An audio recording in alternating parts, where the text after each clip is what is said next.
Hi guys, my name is Grace Ashabe and I am a data scientist at a bank, and I have been doing this for maybe 3 years and a few months.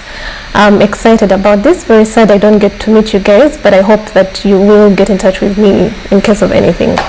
So I'm going to take you through a few things. Ensemble methods, which is a classification.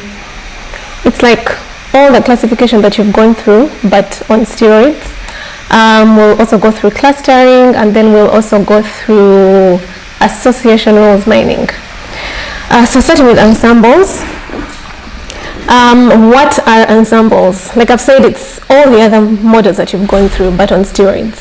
So just think of like all the Avengers in one place doing awesome stuff. Or another example is, for example, if you had, I don't know if any of us have watched the show Who Wants to Be a Millionaire. You have so many options, like call a friend, 50-50, and then I think ask the audience. So you ask multiple questions, and if there's an issue you have in some of the questions, you're given an alternative, all those other 3 alternatives.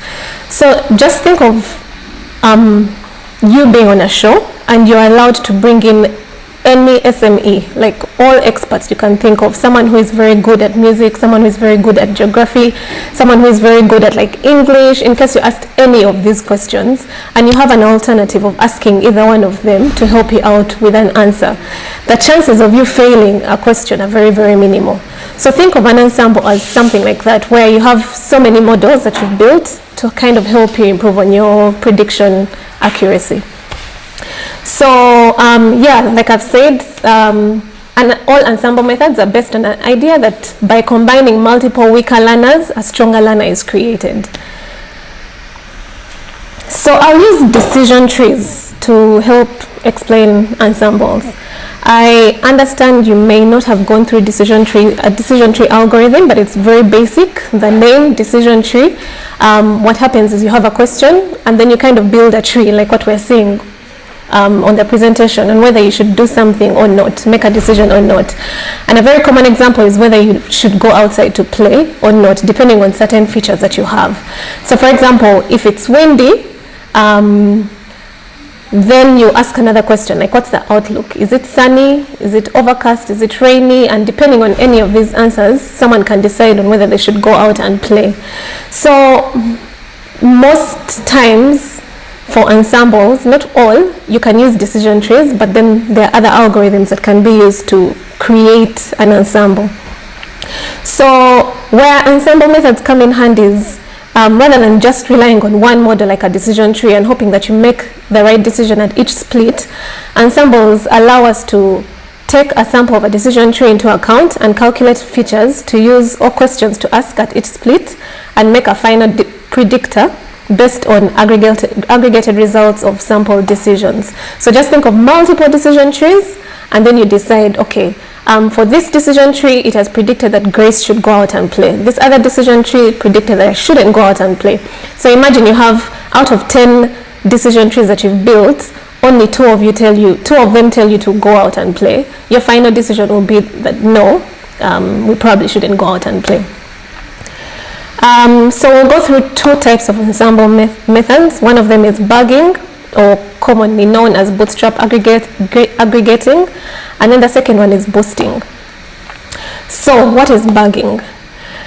Bugging is really just, imagine we have a training data set. You have your training data set, and from that training data set you pick out a sample to use to build your model. And you build your model, and then you go back and you pick another sample. Remember, you're picking samples and you're replacing them. So you pick another sample, build another model. Then you replace those samples and pick another sample from your training data set and build another model. So imagine you're doing that you do that multiple times. Let's say we do it 5 times.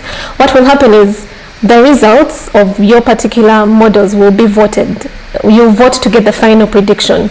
So of the 5 decision trees that you build, or of the 5 buggings that you've done, imagine 3 of them predict a yes for something, and then the other 2 predict no. Your final vote is going to say, okay, the final result is yes, we should do something, or no, we shouldn't, depending on the number of correct, or depending on the number of yes predictions that you have or no predictions that you have.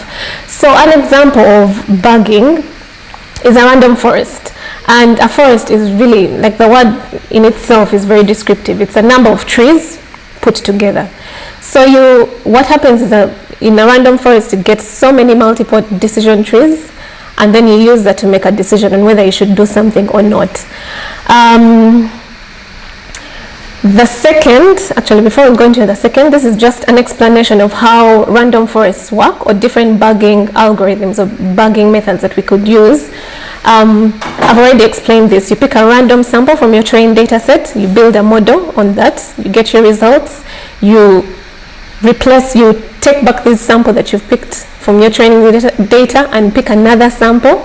So you're sampling with replacement. And then you build another model, and you do that multiple times. It depends on, you can do it 100 times, you can do it as many times as you want, and then you vote. What happens is the random forest will vote, and then it will give you the final result of the model. So another type of an ensemble method is boosting, which is, I want to say, bugging also on steroids, because it's quite exciting. What happens is when you build, we're still getting stuff from the training data set we're sampling out, right? So imagine you have your training data set of, say, 100 observations or whatever, and you sample a few of these observations to create your model. So you sample that and you build your model, right? Now, of the model that you built, you want to test and see how accurate it is. So using the overall trained data set that you have, you're going to test based on the model that you've built to see how accurate your results are. Now, granted, you're going to have a few observations that will be wrongly predicted. So what happens is the wrong predictions are given a higher weighting, so that the next time you pick out a sample from your training data set, they are more likely to be picked out from your sample. So then you build the second model with more weak learners, if I might say. So the weak learners are the ones that have been built or with a wrong prediction, or they've been wrongly classified. So what happens is, boosting is, it really just converts weak learners into strong learners. Like I've said, the weak learners are put back into the trained data set and are given a higher weighting, so that the next time you pick a sample from your trained data set, they have a higher chance of appearing in your sample data set. So you do this over and over again, and then you combine the model or the predictions and do some sort of voting as well. So examples of ensemble, like a boosting ensemble, is ADA boost, it's gradient boosting as well, and XG boost. These are some of the common methods or common algorithms that are used that have boosting in them. So this is, like I explained, how the ADA boost works is it picks a sample, right, from the training data set. It builds the model. Let's assume we're using a decision tree. The weak learners, which are the incorrect predictions, are given higher weighting, and then you put them back into your training data set, and then you pick another sample as well and build another decision tree with the assumption that the weak learners or the weak observations have been given a higher weighting and are more likely to appear in the trained sample that you pick out again. So this process is repeated over and over, and then you come up with a final model, just like the bugging that we looked at earlier on. So from this, we'll just look at the code.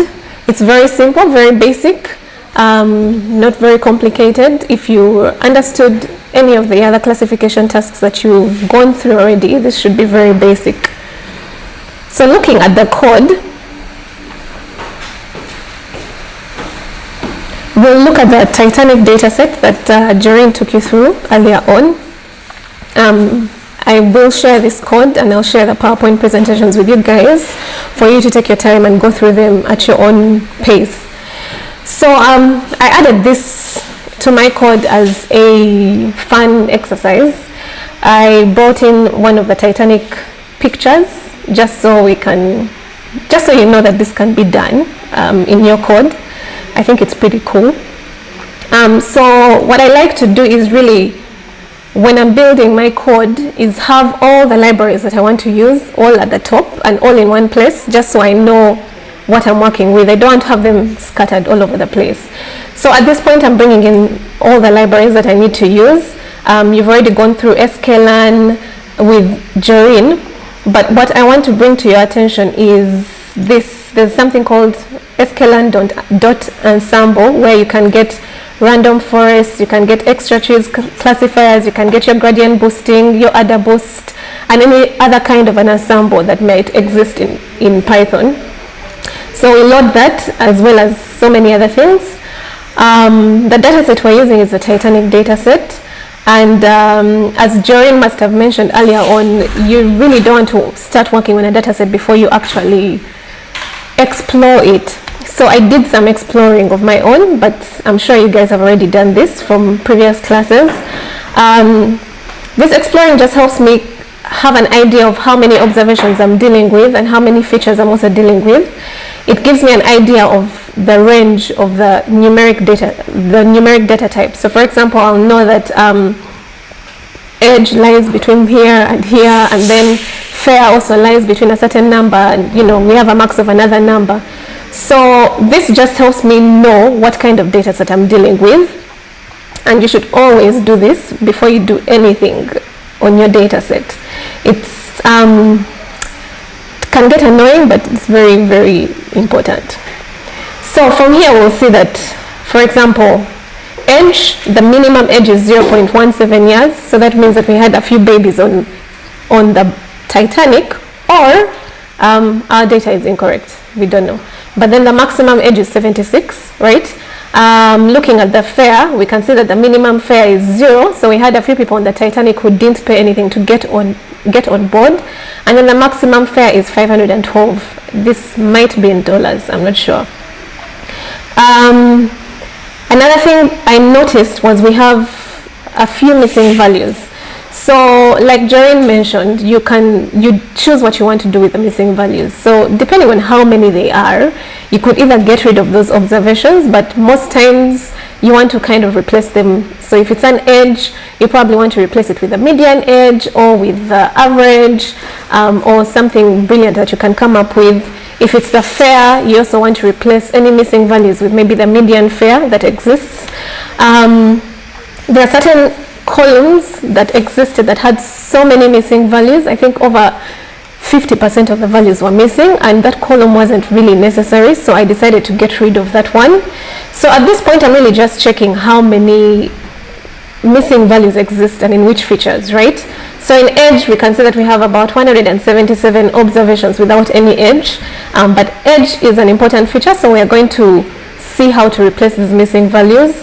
We have cabin, which has 687 missing values, and remember we have about 800 observations in total. Cabin is not important, so I decided to get rid of this feature altogether. Embarked has only 2 missing features, so I got rid of the observations that were missing, because I think 2 features that I won't miss much if I build my model without them.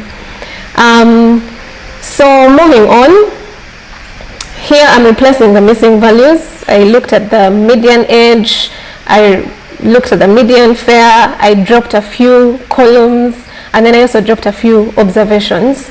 And so now I know that I do not have any missing values in my data set. Another thing is I looked at the different data types that exist in the data set. Some of them are integers, some of them are objects or categorical, and so depending on that, I decided on whether I wanted to convert the features into either categorical or leave them as numeric, or bin them, like Joreen has already taken you through. But I also try to understand the data set. So one way you can find out if a certain feature is important is if you explore it and plot a few diagrams to help you know whether something is important or not. So looking at this particular feature, I came up with a graph, or we built a graph that looks at 3 features. It looks at the P class, it looks at survived, which is our Y variable, it's what we're trying to predict, and it looks at sex as well. So we just kind of want to see if any of these are important, or can we use them to describe whether someone survived or not. So if we look at this example where we have embarked, where someone embarked off from S, right, and if they survived or not, this is what we have on the y-axis, and their gender is on the gender is the color, and then the P class is the